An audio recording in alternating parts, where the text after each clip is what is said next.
Monsieur le président, monsieur le ministre, monsieur le rapporteur général de la commission des finances, monsieur le rapporteur général de la commission des affaires sociales, mes chers collègues, notre pays se trouve très certainement à un moment décisif de son histoire.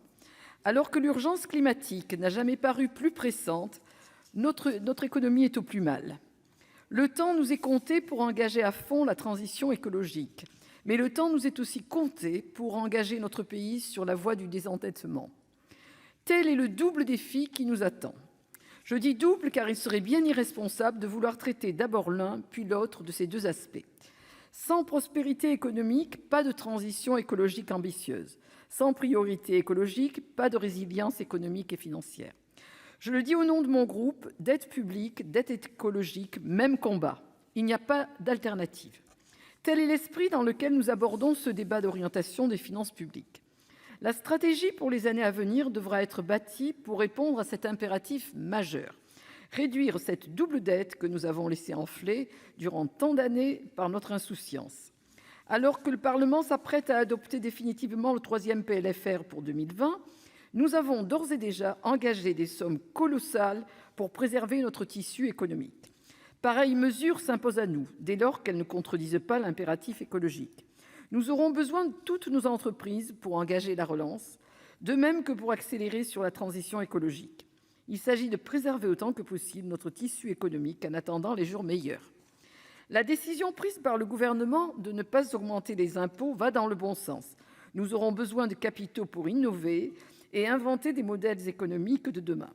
Nous devons donc continuer à encourager les investissements, que ce soit dans le domaine public ou dans le secteur privé. Mais cet arbitrage fiscal, pour rationnel et stratégique qu'il paraisse, nous oblige.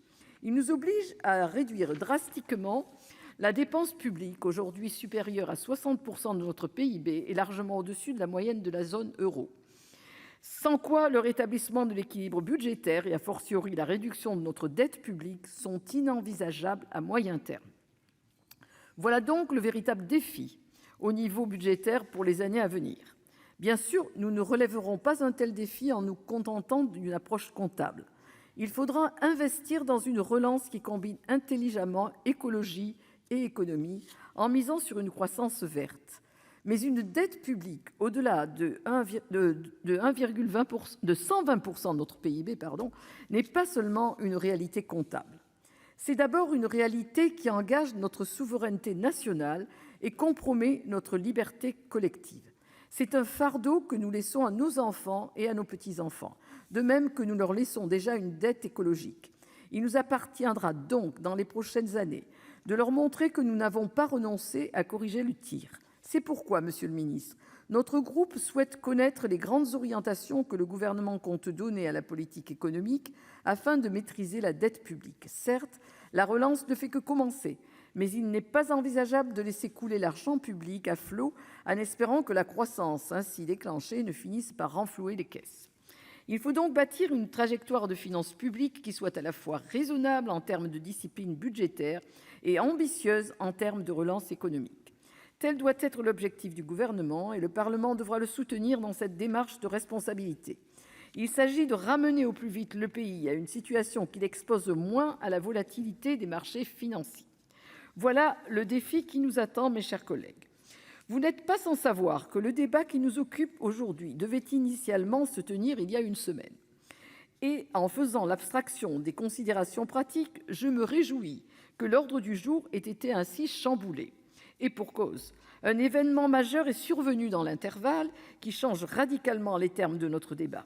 Je pense bien évidemment à l'accord obtenu par le Conseil européen après des négociations marathon. L'étape qui a été collectivement franchie par les 27 constitue un moment historique.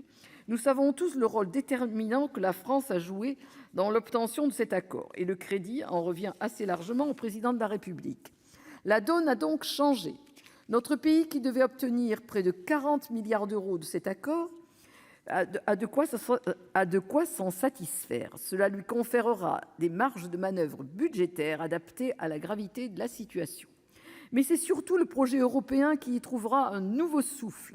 Cet accord est le gage d'une intégration renforcée entre nos pays. déjà liés par des relations intenses et étroites. C'est un immense pari que nous avons fait ensemble. Je suis persuadée que l'économie de l'Union, malgré toutes ces disparités, repartira de plus belle. Je me permets toutefois d'apporter une touche de réalisme à ce tableau. Je crois qu'il serait dangereux de considérer que l'endettement, parce qu'il a changé d'échelle, a aussi changé de nature. La dette contractée par l'Union européenne devra être remboursée, chacun le sait. Le plan de relance européen est une immense opportunité pour la France, mais comme toute opportunité, il comporte des risques. Le succès du plan de relance ne tiendra qu'à la possibilité d'une croissance retrouvée dans notre pays et chez nos partenaires. Plus que jamais, les destins de nos nations sont liés par un engagement commun.